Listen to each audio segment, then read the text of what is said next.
여러분 안녕하세요. 자두입니다. Pag-usapan naman natin ang medical sa pag-a-apply sa South Korea as EPS worker.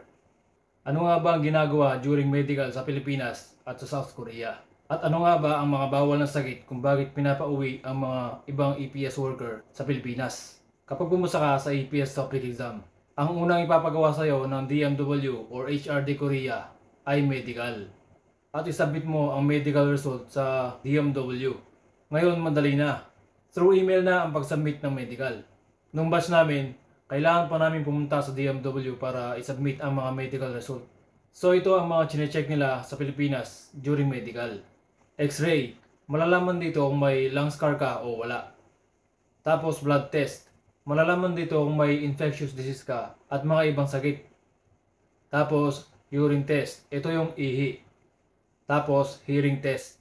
May ipapasuot sa'yo na headphone at may maririnig kang mga sound sa left and right ear. Kung may naririnig kang sound sa kanang tenga mo, itaas mo ang kanang kamay mo. Tapos isyara naman. Chine-check dito kung colorblind ka. Actually, yung colorblind ginagawa agad sa araw ng exam. Kapag pumasa ka sa EPS topic exam, diretso ka agad sa isyara. Kapag pumasa ka sa isyara, mapapasama ka sa skills test. Pero yung skills test, sa ibang date pa yun. Pero kung bumagsak ka sa isyara, back to zero ka pati exam. Hindi ka pwedeng umulit sa exam sa batch na to. Makakaulit ka na lang sa next batch ng EPS topic exam. Next is physical test. Ngayon daw, wala nang hubad sa pambaba. Hindi na nila chine-check kung may almoranas ka o luslos. Nung kami, meron pang hubad pambaba. Pero depende sa medical center kung may tuwad o wala. Pero sa MMC, wala na silang hubad pambaba.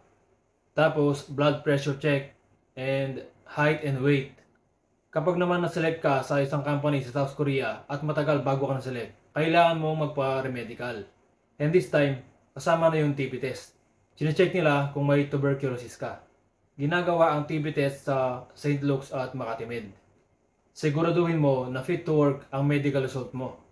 Kapag may findings ka at dinaya mo ang medical result mo, wala kang kawala sa South Korea. Dahil paglapag nyo sa South Korea, bago kayo mag-orient, medical muna. Kaya wala kang kawala sa medical. Sa South Korea naman, ang ginagawa nila sa medical ay halos same lang sa Pilipinas. X-ray, blood test, hearing test, eyesight test, physical test, urine test, height and weight, at blood pressure check. At sa South Korea, hindi sila nag-check ng almoranas at luslos. Kaya wala nang hubad-hubad sa South Korea. Ano nga ba ang mga bawal na findings sa South Korea?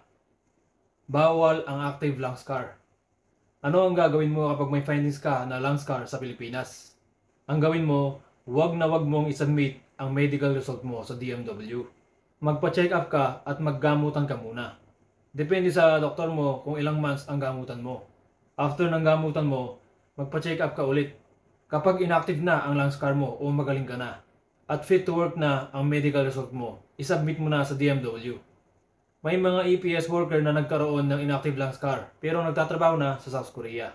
Meron ding mga EPS worker na may active lung scar at na-trace sa South Korea at pinauwi agad sa Pilipinas. Bawal din ang HIV or AIDS, hepatitis, tuberculosis, syphilis, at iba pang mga infectious disease. Mababasa mo ito sa memo ng HRD Korea. Ngayon, ang tanong ng karamihan.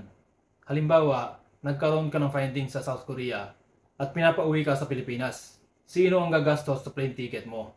Ang sagot, ikaw ang gagastos sa plane ticket mo. Hindi shoulder ng sadyangnin mo o employer mo ang plane ticket mo pauwi. Kadalasan, ang ginagawa ng batch ng mga EPS workers, nag-aambag-ambagan sila para sa plane ticket ng kasamahan nilang pinapauwi sa Pilipinas. May mga nagtatanong about sa scoliosis. Pwede ba daw mag-apply sa South Korea kung may scoliosis ka? Kung ang scoliosis mo ay mild lang, pwede kang mag-apply sa South Korea. May mga napapanood akong mga EPS workers sa YouTube or TikTok na may mild scoliosis pero nagtatrabaho na sa South Korea. Kung alam mo sa sarili mo na kaya mong magtrabaho ng magbibigat, pwede kang mag-apply sa South Korea.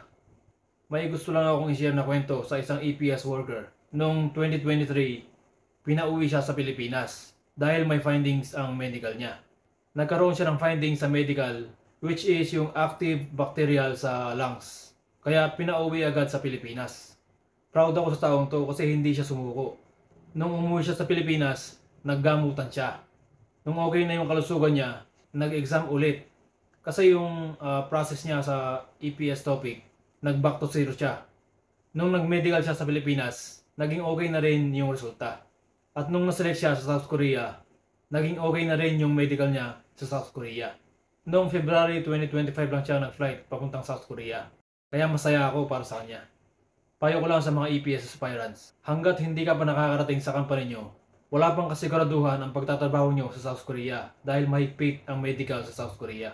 Kaya dapat alagaan nyo ang kalusugan nyo. So good luck sa mga EPS aspirants. Sana wala ng EPS aspirants na pinapauwi sa Pilipinas dahil sa findings sa medical. So good luck and God bless.